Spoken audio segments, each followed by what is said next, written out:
హరే కృష్ణ. నిన్న నేనైతే భగవద్గీత స్టార్ట్ చేశానని చెప్పాను కదా. నిన్న నేను 1వ అధ్యాయం 1వ శ్లోకం అయితే పూర్తి చేశాను. ఈ రోజు 1వ అధ్యాయం 2వ శ్లోకం ఎక్స్ప్లెయిన్ చేస్తున్నాను. మీరు ఇలా భగవద్గీత గురించి తెలుసుకోవాలనుకుంటే do like, share and subscribe my channel. ఇప్పుడైతే మన శ్లోకం దగ్గరికి వెళ్ళిపోదాం. సంజయోవాచ దృష్ట్వా తు పాండవానీకం వ్యూఢం దుర్యోధనస్తదా ఆచార్యముపసంగమ్య రాజా వచనమాబ్రవీత్. అంటే అర్థం ఏంటంటే, సంజయుడు పలికెను, ఓ రాజా, పాండుతనయులు ద్వారా వ్యూహముగా ఏర్పాటు చేయబడినట్టి సైన్యమును చూసిన పిదప రాజుకు దుర్యోధనుడు తన గురువు దగ్గరికి వెళ్ళి ఈ మాటలు పలికెను.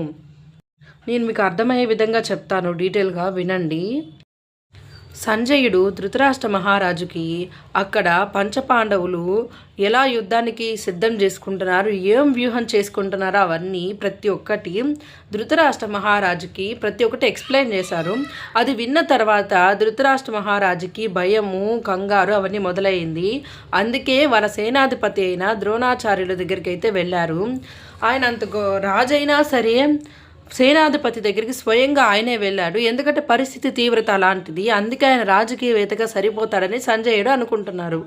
ఈ శ్లోకానికి ఇదే అర్థము. నెక్స్ట్ శ్లోకంలో ఆయన వెళ్ళి ద్రోణాచార్యులను ఏం అడిగారు, అక్కడ ఏం జరిగింది అనేది నెక్స్ట్ శ్లోకంలో ఉంటుంది.